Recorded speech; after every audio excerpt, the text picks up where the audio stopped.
이게 천공의 나라입니까? 어떻게 천공이 말하는 대로 움직이게 됩니까? 한두 번 그래야 국민들이 에이 그러죠. 한두 번도 아니에요. 지금 이렇게 석유 얘기가 나오니까 이거 가지고 주가 조작하려고 하는 거 아니야? 국민들이 다 그런 식으로 생각해요. 전쟁 위기를 고조시키면 전쟁 관련된 주식 갖고 뭐 해먹으려고 그러는 거 아니야? 뭐 이런 생각 한단 말이에요. 지금 일방적으로 이제 군사합의 파기하지 않았습니까? 완전히 옛날로 돌아갔죠. 국민들이 걱정합니다. 그런데 천공이라는 자가 또 전쟁 위기를 고조시키는 발언을 또 한 게 나왔어요. 오히려 뭐라고 얘기한지 압니까? 이 자가? 전쟁에 나야 된다. 그래야 나라가 똘똘 뭉친다. 아니 이런 자를 그냥 둬도 됩니까? 지난번에 이태원 참사가 나서 온 국민이 비탄에 빠져 있는데 오히려 그걸 잘된 일이다. 그렇게 얘기했던 자 아닙니까?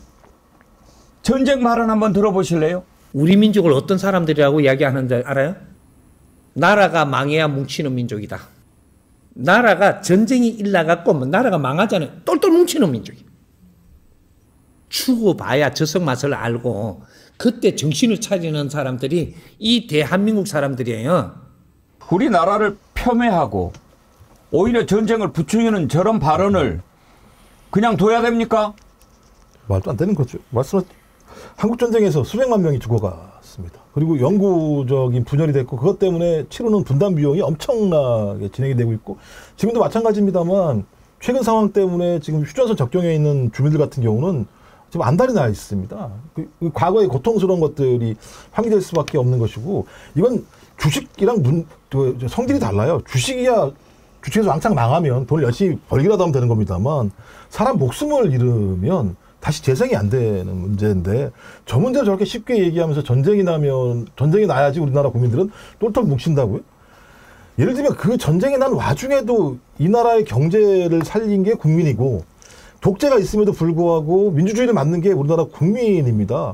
그러니까 어려운 상황들을 다 만들어냈고 그것들을 어렵게 만든 것들은 유정자들인데 저자의 얘기는 끊임없이 권력을 가진 자, 평화를 망치는 자의 입장에서 가지고 저렇게 얘기하는 거기 때문에 저 얘기가 저는 현실이 된다면 저건 결론적으로는 누군가의 죽음과 평화의 파기를 얘기하는 거거든요. 저는 저런 사람들 발언도 못하게 해야 한다고 생각이 들어요. 어떻게 대한민국이 평화를 지향하는 헌법화에서 저런 사람의 말들이 계속 밖으로 나오고 있고 그 말이 나온 다음에 대통령의 입에서 유사한 발언이 나오는 사태가 반복된다면 제가 볼 때는 나라가 아니죠. 그러니까 저런 비슷한 얘기를 만약에 야당에서 했다고 한번 생각을 해봐요. 가만히 있겠습니까? 너네는 전쟁을 조장하는 거냐?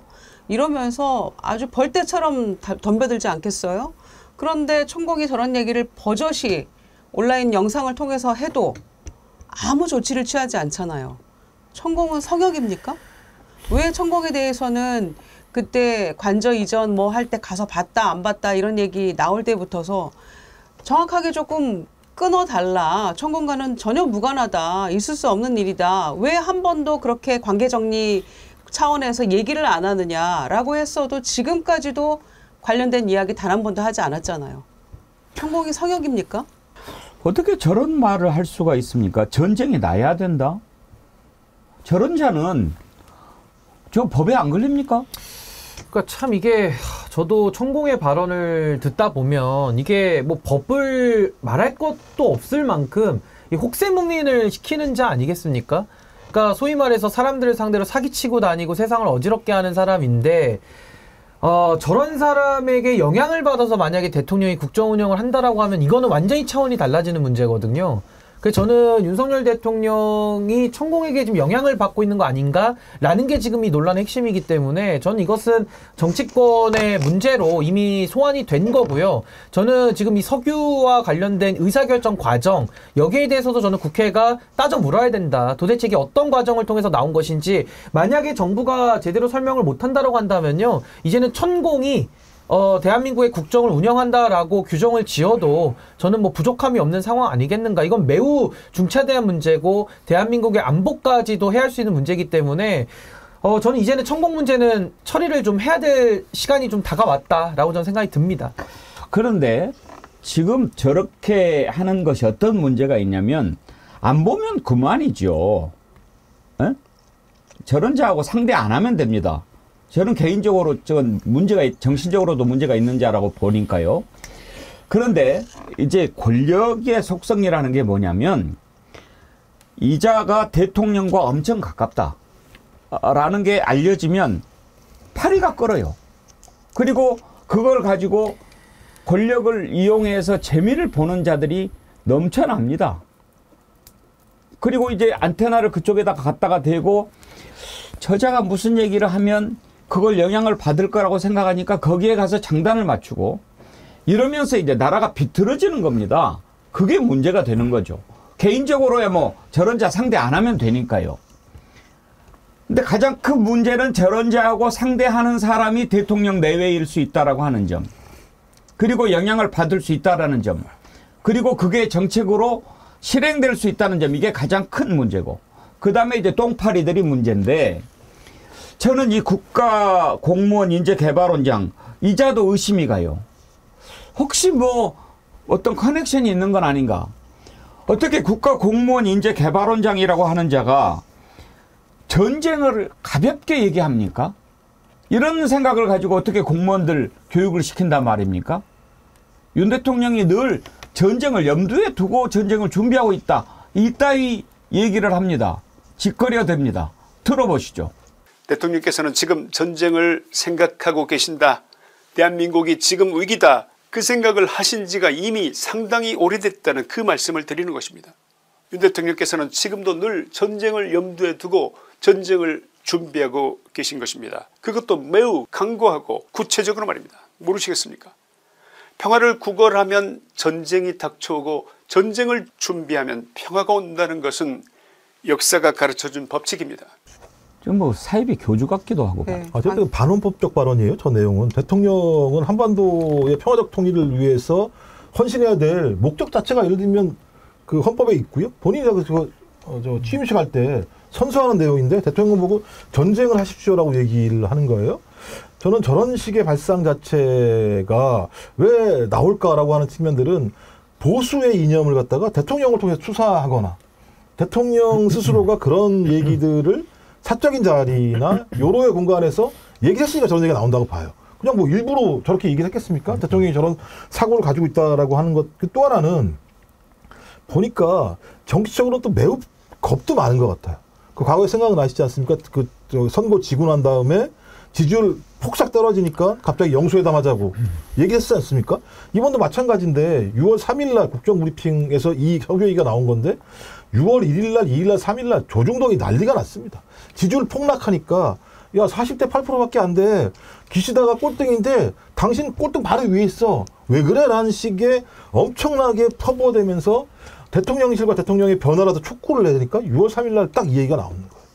제가 볼 때는 자기의 지지율, 또 자기의 권력이 조금만 흔들리는 것을 볼 수 없기 때문에 그걸 막기 위해서 아무거나 갖다 쓰는 것 같아요. 아무거나.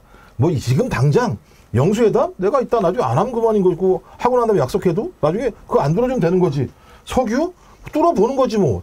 다 5번 뚫다가 안 뚫리면 에이 5번 더 하면 될 거야. 뭐 이런 식의 사고발상을 가지고 있는 것 같다는 생각이 들어서 이 왕들이 그랬거든요. 과거에 아주 나쁜 왕들이 야, 이 국가 돈은 내 돈이야. 내 마음대로 해도 돼. 이런 생각을 가지고 있는 거예요. 5천억 든다고 그러더라고요. 한 번에 1,000억이니까 5번은 5천억이 들지 않았습니까? 근데 그것도 되게 작다고 얘기하는 건데 저는 1조 들어가고 1조 들어갔다가 안 되면 다시 또 해보고 그 2, 3조 금방 들어가는 돈인 거예요. 아까 말씀하신 사과와 배도 못 사는 국민들 앞에서 저런 행동을 하는 건 전혀 제가 볼 때 민생을 돌볼 생각이 없는 대통령이다. 저런 자격이 없는 대통령은 그만둬야 되는 거죠. 하야가 답이죠. 너무 좀 심각한 지경 같습니다. 그러니까 천공은 아직 공직에는 없지만은 대통령한테 거의 가스라이팅을 하고 있는 거 아니냐라는 생각이 드는 거고, 뭐 그 가운데 뭐 김건희 여사가 어느 정도까지 영향력을 주는지도 지금 하나 따져봐야 될 부분이지만요.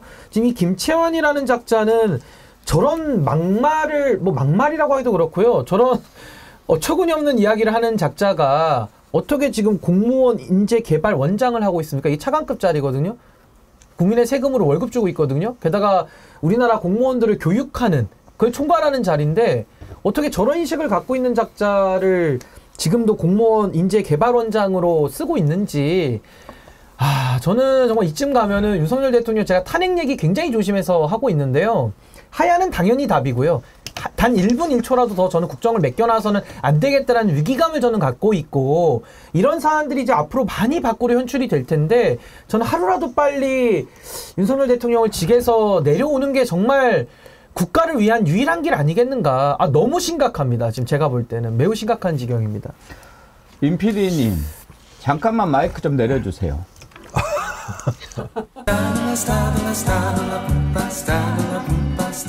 그 미국 국방부에서 시뮬레이션 한 게 있어요. 북한에서 용산에다가 핵 1기의 미사일을 터뜨리면 어떤 일이 발생하는지 최근에 한 건데요.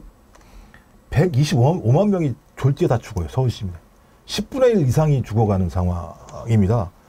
전쟁이라고 하는 게 모르겠어요. 제가 볼 땐 군대도 안 가가지고 총도 안 잡아봤는지 모르겠습니다만, 소위 한반도의 전쟁은 우리가 상상하는 전쟁의 수준이 아니에요. 그러니까 가장 최후의 전쟁인 거잖아요. 따지고 보면요. 가장 최후의 전쟁인데 가장 압도적인 군사력과 가장 파괴적인 무기를 가지고 있는 남북한이 일대 교전이 벌어지는 상황이면 쑥대밭 정도가 아니고요. 제가 볼 땐 재기불능이에요. 근데 재기불능을 준비하는 게 대통령이다? 그게 어떻게 대통령이 될 수 있습니까? 또 그걸 제가 아까 말씀 공무원들 갖다 양성한다는, 거긴 기관장이 저렇다고 얘기를 하고 있는 상황이면 대통령이 바로 잘라야죠. 저런 사람에 대해서는.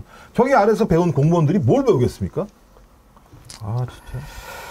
정말 오늘 아침에 제가 그랬다니까요. 어떻게 하지, 이렇게 나라가 불행해져서 어떻게 하지, 막 마음이 막 안타깝고요. 눈물이 날라고 그러고요. 정말 기도해야 될 때입니다. 정말 기도해야 될 때예요. 신인규 변호사님, 제가 철들고 이렇게 그 나라를 막 진심으로 걱정하는 거는 요즘이 처음인 것 같아요.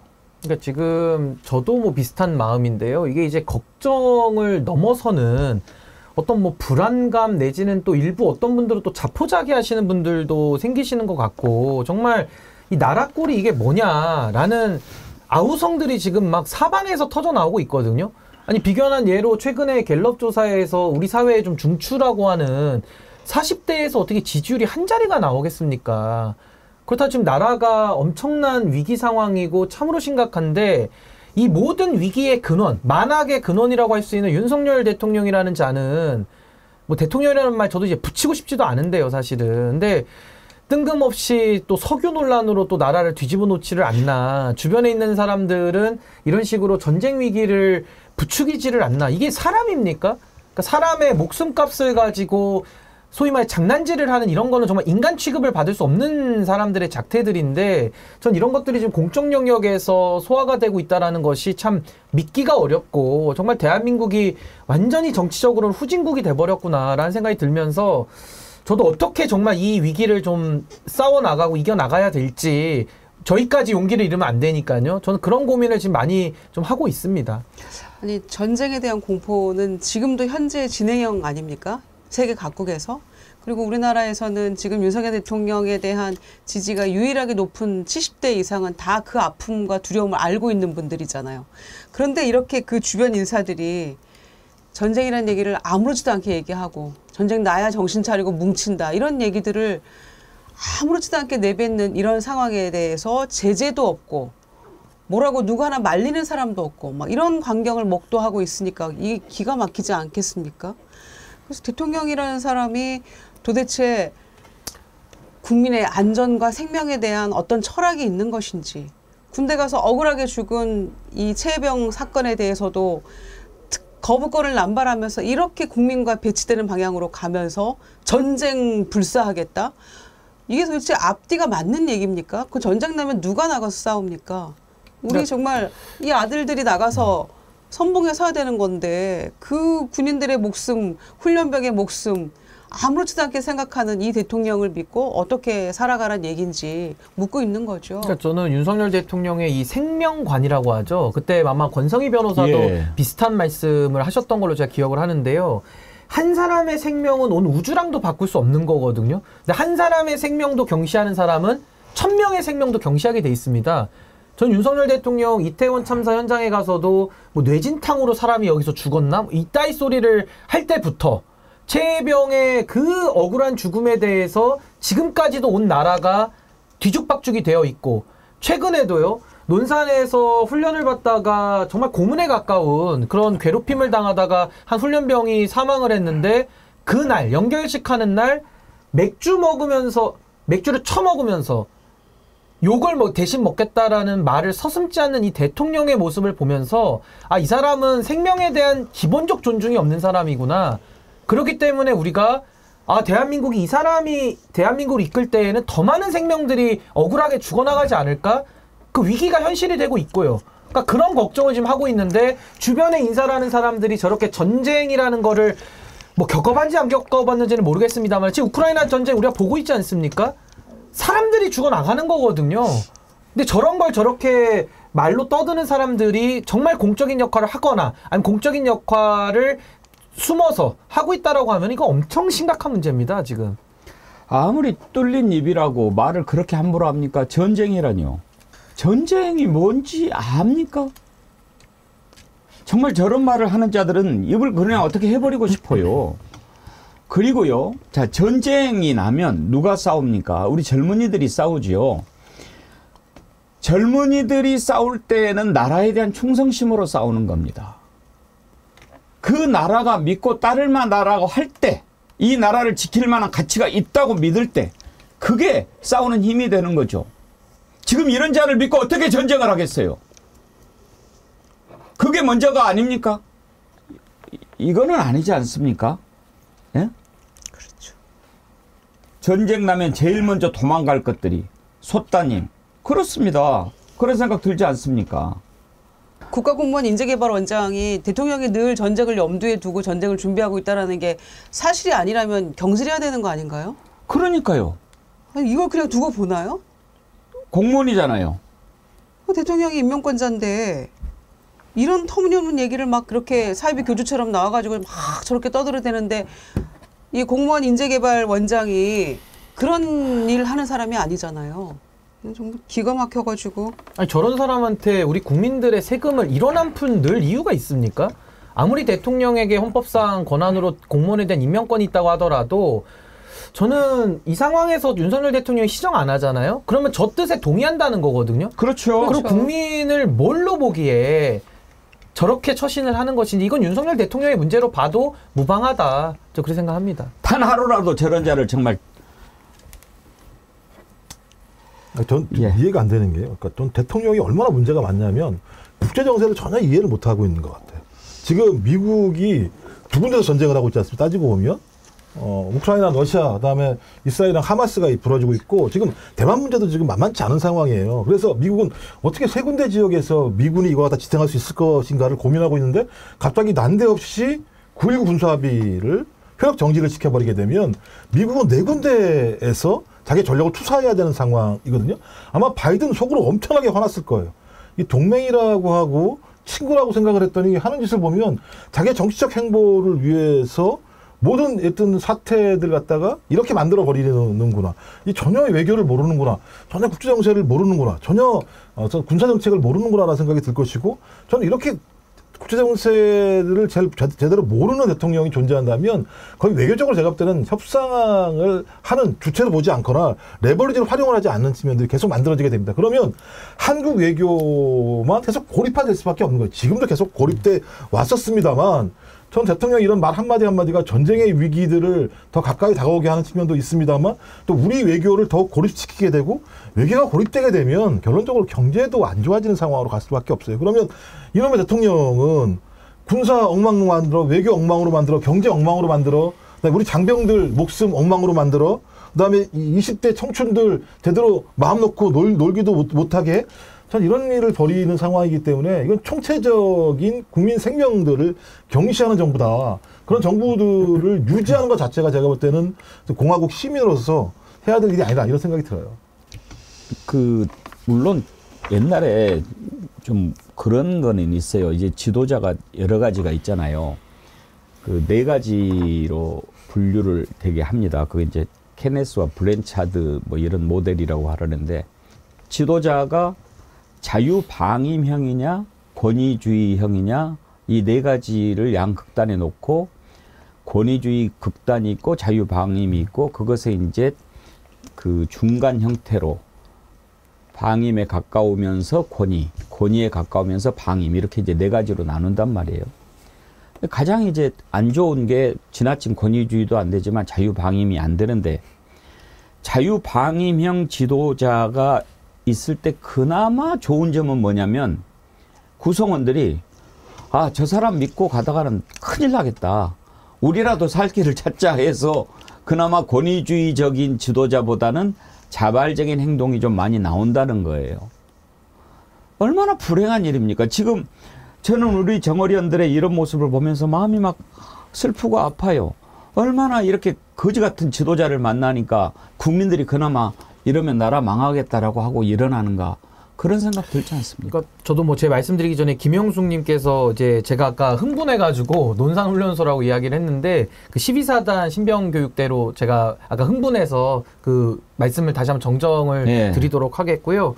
지금 말씀하신 대로 대통령이 이렇게 위기를 자초할 때, 그러니까 국가 지도자의 리더십이 엉망일 때 결국 우리나라를 지킨 건 다 국민들의 힘이었거든요. 그게 뭐 6.29 선언을 이끌어냈던 6월 항쟁이나 뭐 더 나아가서도 계속 그 3.1운동이나 우리나라 국민들이 그동안에 이 위기 때마다 나라를 지켜왔고 최근에도 잼버리 사태 때도 사고는 국가가 치고 결국 민간에서 다 가서 수습을 했거든요. 그러니까 저도 국민들의 시민들의 힘을 믿기 때문에 더 열심히 용기를 내서 하는 것이고 전 윤석열 대통령 지금 완전히 지금 개념을 잃어버리고 개념을 상실한 채 본인이 그 자리에 어떻게 갔는지도 지금 모르는 겁니다. 그래서 완전히 지금 나라를 쑥대밭으로 만들고 있기 때문에 전 여기에 대해서도 우리 국민들이 전 깨어서 이 위기를 같이 좀 수습해 나갈 지혜를 좀 모아야 되지 않을까라는 좀 생각을 가지고 있습니다. 자, 이 자를 하루라도 더 놔둬서는 안 되는 이유들이 쭉쭉 나옵니다. 지금 윤석열 대통령 붙여야지. 가장 자유를 많이 외쳤던 대통령 아닙니까?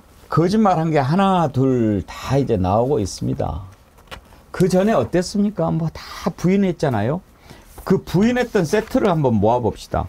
당시에 신원식, 이종섭 뭐 다 통화한 적 없다. 김계환도 그러지 않았어요? 신원식 당시 국민의힘 의원이 국방위원회에서 나는 한 번도 전화한 적이 없다. 이런 이야기를 한 적이 있어요. 들어보시죠. 엄정한 수사에 혹시라도 여당 간사가 전화를 안 하고 하는 것이 아는지 하는 것이 방해될 거 안 했습니다. 그거 인정하시죠? 예, 그렇습니다. 한 번도 전화를 한 적이 없습니다. 예. 근데 안타까운 최상병은 또 손잡고 들어가는 과정에 거기만 또 푹 꽂혀서 사실 강바닥에 우발적인 상황도 있는 거예요. 지금 일부러 저렇게 나 통화한 적 없잖아. 그치? 이렇게 이야기를 했잖아요. 그런데 13차례 지금 통화한 사실이 드러나지 않았나요? 그러니까 저건 이제 미리 알리바이를 짰던 거죠. 그러니까 예. 당시 저 국정감사장에서는, 그러니까 국회에서는 뭔가 이렇게 우리 통화한 적 없죠? 라고 서로 확인을 했는데 알고 보니까 8월 1일부터 8일까지 13차례나 했다는 거 아닙니까? 그러니까 신원식 여당 간사와 이종섭 국방부 장관이요. 그러니까 이제 와가지고 또 신원식 장관은 말을 또 바꿔가지고 또 다른 거짓말을 자꾸 하던데 이런 거짓말의 농도가 지금 윤석열 정부의 실력인 겁니다. 그리고 지금 저 신원식이라는 장관이 대한민국의 국방을 이끌고 있다는 것도 참 기가 찰 노릇이고요. 국가 안보를 말하기 전에 먼저 인간이 되고 먼저 좀 정직해야 되지 않겠습니까? 저렇게 거짓말하는 사람들이 정부를 운영하니까 지금 정부의 신뢰를 다 떨어뜨리고 있다. 저렇게 생각합니다. 거짓말이 한두 개가 아니잖아요, 지금. 그렇죠. 그런데 거짓말뿐만이 아니고 이제 결국은 경북청에서 그거를 회수해 와가지고 국방부 조사본부에게 다시 맡겼잖아요. 그런데 그 보도 난 걸 보면은 국방부 조사본부가 처음에는 그거 안 받으려고 했었잖아요. 왜냐하면은 해병대 수사단이나 국방부 조사본부나 다 같이 경찰의 역할을 하는 건데 겹친다. 그러니까 안 받는다. 처음에는 그렇게 곤란하다고 했는데 또 재차 요청하고 요구하고 이러니까 이제 받았어요. 그런데 지금 오늘 그 나온 단독 기사들을 보면 임성근 사단장이 가슴 장화를 신고 물속을 수풀을 찔러보면서 해야 된다라고 얘기를 했다는 거잖아요. 그러니까 국방부 조사본부도 나중에 그거를 이첩 그 회수해 온 거를 맡아가지고 자기네가 조사하면서 중간 보고서에는 임성근의 혐의가 있다. 이렇게 얘기를 했는데 막판에는 또 바뀌었다는 거잖아요. 그러니까 이 일련의 과정 속에서 과연 방금 얘기한 것처럼 이종섭 장관이나 또는 신원식 당시 국방위 여당 간사나 대통령 그다음에 안보실 수많은 사람들이 서로 통화하고 행안부 장관 총리까지 이런 과정 속에서 이게 어떻게 이렇게 변질된 것인지에 대해서 정확하게 수사를 해야 되는 거죠. 그런데 그게 과연 공수처의 수사를 기다리는 것만으로 이게 가능하겠느냐. 그러니 특검으로 빨리 가야 된다라고 얘기를 하고 있는데 정말 우의독경이네요. 근데 김종호 원장님 계속 말을 바꾸잖아요. 네. 안 했다라고 했다가 그게 드러나니까 이랬다. 그다음에 드러나니까 아 그건 이거다. 이런 식으로 가잖아요. 거짓말이 그런 거 아니겠습니까? 하나를 거짓말하면 그 다음 걸 또 거짓말할 수밖에 없는 상황인데 지금 이 말에 의하면 전현직 국방부 장관이 국회에서 쌍방이다 거짓말을 한 사실이 드러난 거죠. 그러니까 전쟁을 준비하는 대통령의 핵심적인 전쟁을 지휘하는 국방부 장관 전현직이 거짓말을 하는 이런 말도 안 되는 나라인데 말씀하신 것처럼 국방부 조사본부가 안 받으려고 했을 때 이걸 정리한 게 누구냐? 지금 추정되는 게 8월 8일 날 대통령이 전화라는 거잖아요. 이게 서로 치고받고 정리가 안 되니까 8월 8일 날 통화를 통해서 정리를 해줘서 국방부 조사본부가 어쩔 수 없이 받았다. 근데 국방부 조사본부에서 조사한 내용과 다른 부분들이 막판에 다 빠져나갔다라고 하는 건 또 다른 외압이 있었다라고 하는 걸 얘기할 수밖에 없고 더 재밌는 게요. 김종민 박정훈 수사단장 변호사 있지 않습니까? 김정민. 7월 31일 날 대통령이 경로한 다음에 국방부 장관 지시사항이 있었는데 국방부 장관이 이 사단장 휴가를 확실하게 처리해라. 이런 얘기를 갖다 지시를 했다라는 거예요. 그러니까 제가 볼 때 이건 뭐냐면 어떤 형태로든지 1사단장에 대한 구명을 위해서 진행된 것이 명확하다라고 하는 것이 이 말도 안 되는 단어 하나잖아요. 아니 이 상황에서 무슨 1사단장의 휴가를 갖다 챙기라는 지시사항이 국방부 장관이 내릴 수가 있는 상황이겠습니까? 전 그래서 아마도 이 시점에는 대통령의 경로를 바탕으로 국무위원들 모두가 관련된 국무위원들이겠죠. 이종석 국방부 장관, 여기 나와 있는 신원식 그 당시 국방위 간사, 그다음에 경호처장, 그다음에 안보실장, 행안부 장관, 거기다가 국무총리도 지금 부분적으로 얘기가 나오는 상황이니까 총체적으로 소위 이 임성근 사단장 한 명을 구하기 위해서 대통령을 비롯해서 쓰레기 같은 국면들이 다 총동원된 사태가 벌어진 거죠. 이종섭 거짓말도 끝이 없어요. 이종섭도 통화한 적 없다고 이야기하지 않았습니까? 그 말 한번 들어보시죠. 다시 묻겠습니다. 대통령으로부터 전화 받으셨습니까? 통화하셨습니까? 이 건과 관련해서 예. 통화한 게 없습니다. 그러면 김태호 안보실장과 통화하셨습니까? 없습니다. 혹시? 안보실 누구하고도 통화한 적 없습니다. 비서실장과는 통화하셨습니까? 통화한 적 없습니다. 그럼 대통령실 관계자 아무하고 통화한 적이 없다? 31일 그날은 없습니다. 예. 예, 왜냐하면 제가 30날부터 출장가기 31일까지요. 직전이었기 때문에 예. 그날 2시 반에 제가 사무실 출발했기 때문에 그때는 출장 때문에 바빠서 전화 통화한 적이 없습니다. 대통령실 관여 이것은 전혀 아니고요. 제가 안보실 누구하고도 제가 이 문제 가지고 이야기한 적은 없고. 자, 이제 대체로 저런 것을 스모킹건이라고도 합니다. 본인은 그때 당시에 출장 중이었으니까 통화할 일이 없었다라고 알리바이를 대는 겁니다. 그러면 상식적으로 아 그래 국외 출장 중이었으니까 통화할 일이 없겠다 이렇게 생각할 수 있죠. 그런데 출장 중인데 3차례나 통화했다는 통화 기록이 딱 나와버린 겁니다. 거짓말이라는 게 이제 딱 드러났죠. 그러면 지금 어떤 식으로 저 거짓말을 지금 수습하려고 하느냐. 이종섭 전 장관의 변호인이라고 하는 사람은 토론에 나와가지고 이 최상병 건과 관련해서 수사 외압과 관련해서 그러니까 좁히고 해서 이것과 관련해서 통화 안 했다는 것이지 했더니 아니 그게 아니라 누구하고도 통화한 적 없다고 하지 않았느냐 그러니까 아마 전체적으로 그럴 뜻 아니었겠냐라고 농칩니다. 윤석열 대통령 쪽은 어떻게 합니까? 처음에 경로한 적 없다라고 했다가 뭐 다른 얘기 했다라고 했다가 이제는 뭐 야단친 거다라고 이야기하고 자꾸 거짓말에 거짓말을 덧붙여가면서 줄이는데 결국은 제가 이거 신인규 변호사님한테 좀 여쭤보고 싶은데 구체적인 법률 위반이 아니다라는 쪽에다만 포커스를 맞추고 거짓말의 프레임을 짜고 있는 것 같다는 생각이 들지 않습니까? 아니 근데 지금 앵커님께서 너무 정확하게 말씀을 해주셨는데요. 처음에는 경로가 없었다 이러면서 경로서를 주장한 박정훈 대령을 거짓말쟁이로 몰아갔었죠. 그래서 이제 집단항명 수괴라는 혐의까지 뒤집어 씌웠던 건데 그 이후에 이제 경로가 발견되니까 어떻게 나옵니까? 그럼 경로가 죄냐? 이렇게 나오거든요. 그래서 전화가 나옵니다. 아, 전화한 적 없다. 그럼 전화가 나옵니다. 그러면 전화한 게 또 죄냐? 이렇게 나오다가 지금 어디까지 왔냐면요. 수사 외압 정황까지 나오고 아까 이종섭 장관의 말은 다 거짓말인 게 드러났죠. 대통령이 개인 전화로 우즈벡까지 가 있는 사람한테 13분이나 통화를 3차례나 했는데 이미 다 끝난 거 아닙니까? 그러니까 이 사람들이 어떻게 나오냐. 수사 외압은 죄가 아니다. 법률 전문가인 대통령이 이러쿵저러쿵 좀 코치 좀 한 거 가지고 왜 시비냐? 그리고 박정훈 대령은 수사권이 없는 사람이 오히려 월권한 거다. 이렇게 또 뒤집어 씌우거든요. 그래서 성일종 총장이 뭐 법적으로 이걸 논증하는 사람이 없다. 이래서 제가 지난 주말에 수사 외압이 왜 죄인가? 그리고 박정훈 대령이 왜 수사권이 있는가? 제가 법으로 논증을 좀 해놨습니다. 예. 그래서 제가 간단하게 설명드리고 좀 미진한 부분은 이제 제 유튜브 와서 보시면 되는데요.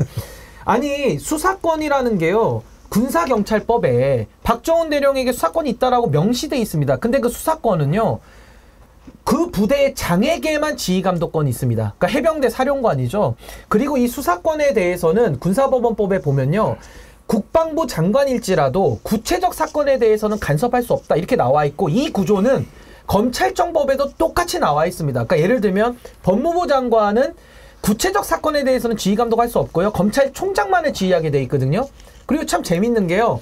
군에서 개입했다고 하니까 문제없다. 제가 문제 있다고 좀 말씀드리지 않습니까? 그러니까 경찰로 넘어가니까 또 경찰에는 지휘해야 된다 이렇게 나오는데요. 또 우리 경찰법 보시면 어떻게 되는지 아십니까?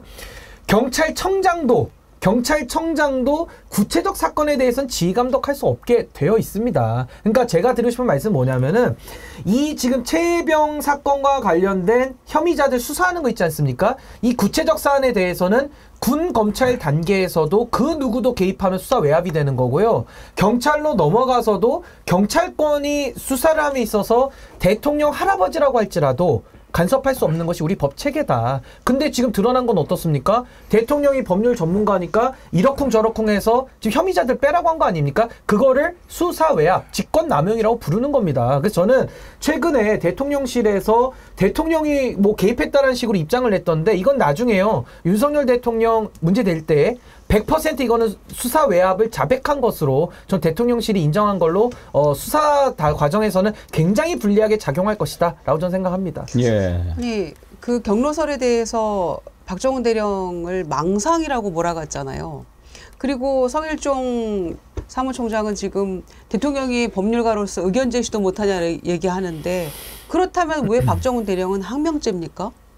의견 제시자라면서요. 무슨 대통령의 지시나 명령이 아니잖아요. 그런데 왜 이게 항명죄가 됩니까? 대통령부터 국방장관에 이어지는 이 상황 속에서 의견 제시 정도였다면 왜 항명 수괴죄로 처음에 적용하고 지금은 항명죄로 재판을 받고 있냐는 말씀이죠.